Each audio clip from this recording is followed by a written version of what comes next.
This is NBC10 at Issue. In honor of America's 250th birthday, the Historical Society of Pennsylvania is putting rare documents on display. It's part of an exhibit that tells the story of how protests against British rule grew over more than a decade, culminating in a full-blown rebellion.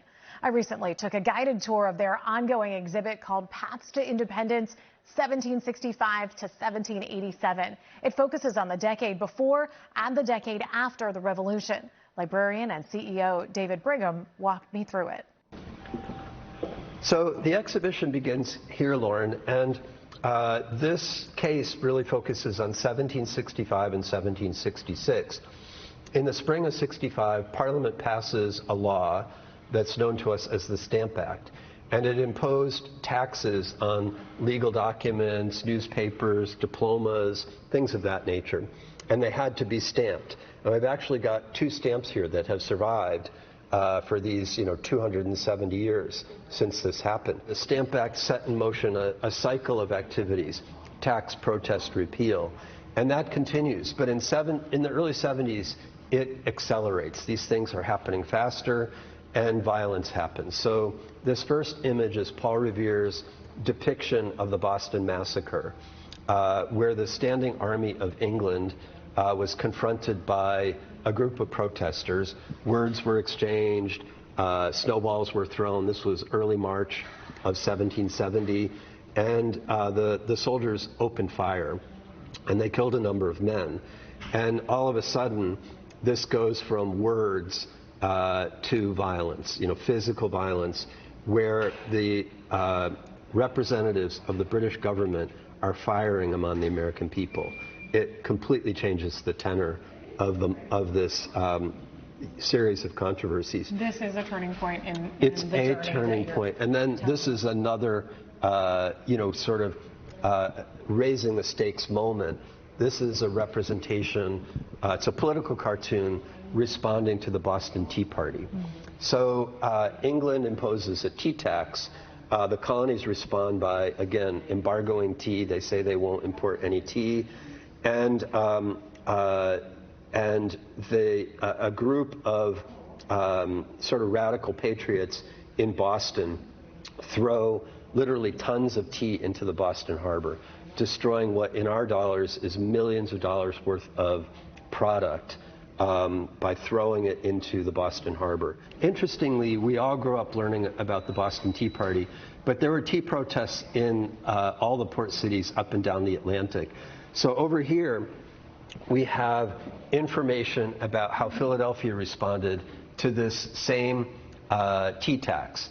And what happened in Philadelphia, and it actually happened slightly before the Boston Tea Party, much less famous, but in Philadelphia, the citizens gathered, they had public meetings, and they decided that they would not permit any ships carrying tea to come into port in Philadelphia. So in Boston, they destroy the tea. In Philadelphia, they simply say you can't land. So it's very. And they're effective. And they're effective, And the difference, however, is that England really doesn't have a lot to say about the Philadelphia protest. For Boston, they impose even tighter restrictions by shutting down the port. And that creates a crisis up and down the Atlantic coast, which leads to the convening of the First Continental Congress right here in Philadelphia. In 1775, we have the Battle of Lexington and Concord, again in Massachusetts, but this leads to the Second Continental Congress, and at that Congress, two important resolutions and documents are produced. This is one. It's the Declaration of the Colonies, the United Colonies of North America, now met in General Congress at Philadelphia, setting forth the causes and necessity of their taking up arms. This is a very radical document because it's saying that the colonies are under threat by their own government.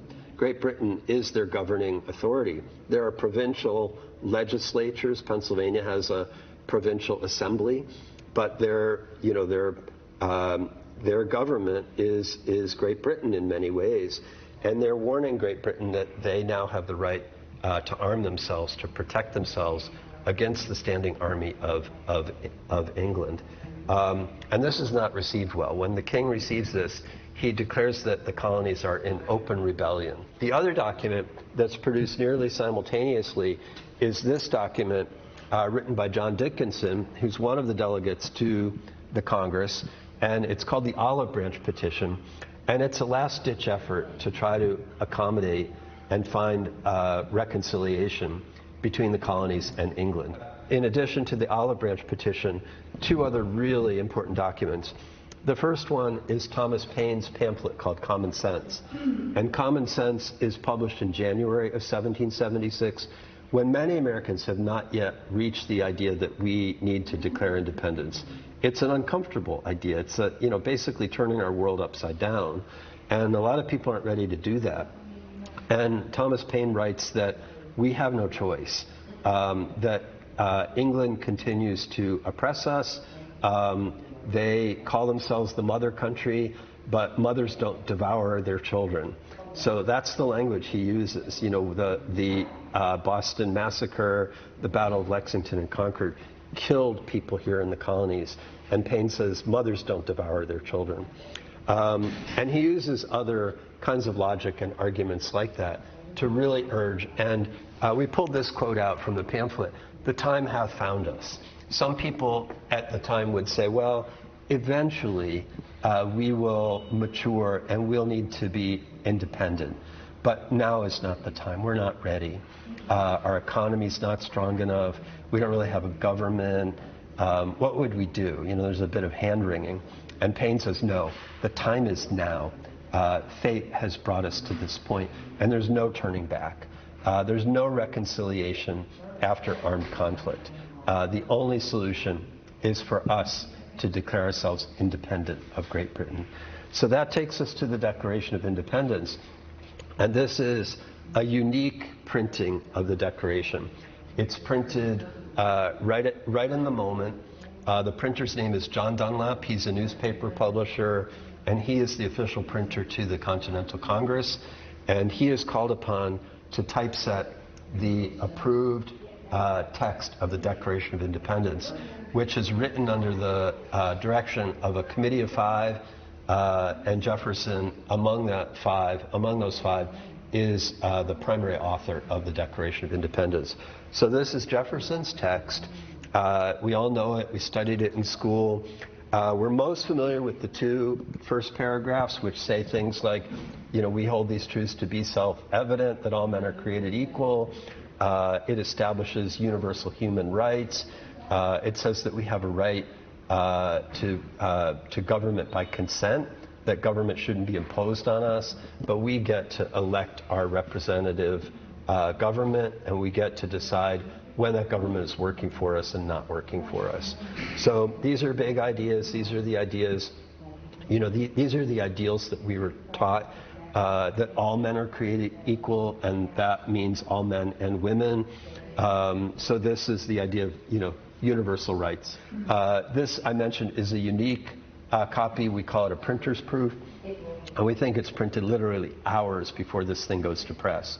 And what's different about it is that when we look at phrases like that all men are created equal, it's contained in quotation marks, and that's not part of the final text.